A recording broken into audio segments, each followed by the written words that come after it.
தெரியுது அந்த கரும்பு வாழைத்தரல என் மக்களை அது எங்கள் தாத்தா கோயிலில் கும்பிட்டு போகும்போது பிச்சுக்கிட்டு போகிறது ரொம்ப அசிங்கமாக இருக்குது.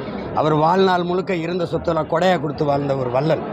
அங்கே இடத்துல எங்கள் மக்கள் வாழைத்தாரையும் கரும்பையும் பிச்சுக்கிட்டு இருக்கிறது உங்களுக்கு எவ்வளோ கண்ணியமற்றதாக இருக்குதுன்னு பாருங்கள். அவரை பெருமைப்படுத்ததாக இருக்காது, சிறுமைப்படுத்துமா இருக்குது.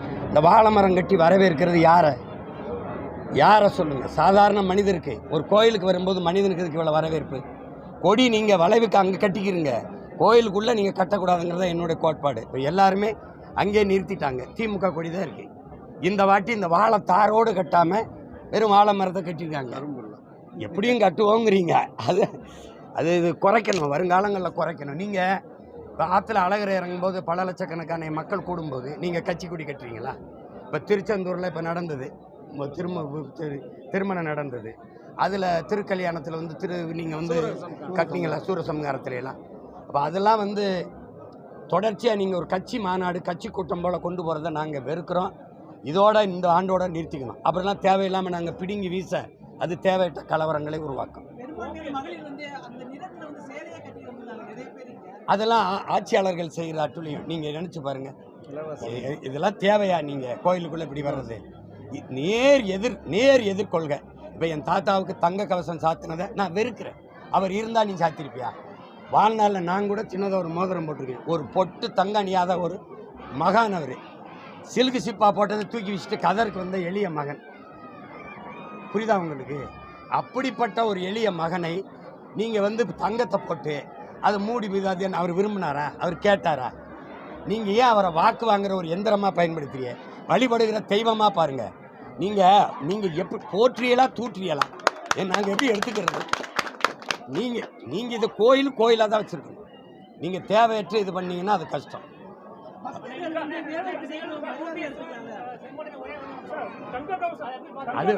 இது இல்லை. எங்கள் அப்பா என்னைய கூட தான் கூப்பிட்டாரு, வாடா ஒன்றா போகலான்ட்டு. எனக்கு நேரம் முன்னாடி வந்துடுச்சு, இல்லை அவங்களுக்கு முன்னாடி வந்துடுச்சு. அது ஒரு கஷ்டம். ஒரே கட்சி தானுங்க அவங்க, ஒரே கட்சி ஒன்றா இருந்தவங்க, ஒரே அமைச்சரவையில் இருந்தவங்க. அவங்க இன்னைக்கு ஒன்றா வர்றதுல இது வச்சுருவீங்க. அதில் என்ன இருக்குது? நீங்கள் வாழ்க்கையில் யாரையும் ஒன்றா இருக்க விட மாட்டீங்களா? என்னடா தம்பி, எங்கள் கோயிலில் கும்பிடுற இடத்துலையாவது ஒன்றா இருந்துட்டு கட்சி தானே. ரெண்டுமே இங்கே பாருங்க, உங்கள் மனச்சான்று சொல்லுங்கள். இதுக்கெல்லாம் ஆசைப்பட்டவரா? இப்போ இந்த தங்கத்தை வச்சு நான் சொல்கிறேன், தெய்வ திருமகன் பசும்பொன் முத்துராமலிங்க தேவர் அறக்கட்டளை அப்படி போட்டு இந்த மண்ணில் எந்த பெண்ணுக்கு திருமணம்னாலும் ஒரு வேட்டி சேலையோட ஒரு பவன் தங்க காசு.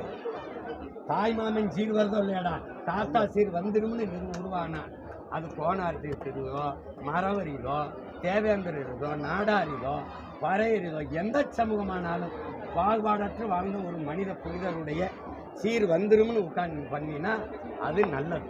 அவர் பேருக்கு பெருமை. நீங்கள் இதை கேட்டாரா? நீங்கள் இதை கேட்டாரா? நீ செஞ்ச தவற மறைக்க என் தாத்தாவை தங்கத்தில் மறைக்கிறேன். அவர் நாடு பெற்றுட்டு சுதந்திரமே நிறத்தில் தாண்டா தங்கம், தரத்தில் இல்லைன்னாரு. நீ அவரை போய் தங்கத்தில் மறைக்கும் போது பார்க்கும்போது கூசுது. நீங்க ஒரு எளிய மகனை, ஒரு சித்தர் ஞானி, ஒரு யோகி, அவரை போய் தங்கத்தில் மூணா என் தலைமுறை எனக்கு பின்னாடி வருது. தாத்தா அவர் ஜமீன், ஆனா எதுக்கு ஆசைப்பட்டவர் இல்லை. எளிமையா வாழ்ந்தவர் உன் தாத்தனுங்கிற வரலாறு தான் என் பிள்ளைக்கு நான் கடத்தணும். நீ படோடவமா கட்சி கொடி வாழை தாறு தங்கம் வெள்ளிலாம் காட்டணுன்னு இவர் ஆடம்பரமா வாழ்ந்த ஒரு ஜமீன் போலத்துன்னு நினைச்சுருவாங்க. இப்போ வரலாற்றை நீ தப்பா கடத்துற. அதனாலதான் நான் அதை தடுத்து நிறுத்த நினைக்கிறேன். நீங்க இருப்பீங்க, நான் வென்று வந்தேன்னா எடுத்துருவேன். தாத்தா பேரில் எடுத்துட்டு அறக்கட்டளை போட்டு இந்த தங்கத்தை கொடு, எவன் பணம் கொடுக்க ஆசைப்படுற கொடு, அறக்கட்டளை ஏழை மக்களுக்கு சீர். சரியா இருக்கா? பொறுத்துரு போயிட்டு